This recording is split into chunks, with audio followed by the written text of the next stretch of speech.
Day 1 of rebuilding my self. সকালে 6টাতে মাঠে গিয়ে প্রথমে কিক প্র্যাকটিস শুরু করলাম।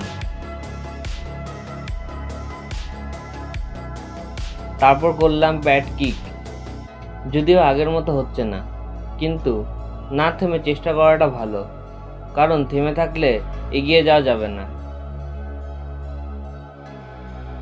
শেষের দিকে আমার বন্ধু প্যাডে কিক প্র্যাকটিস করলো। দুজনের প্র্যাকটিস শেষ করার পর আমরা বাড়ি ফিরে আসলাম। আজকের জন্য এতটাই। দেখা হচ্ছে অন্য ভিডিওতে।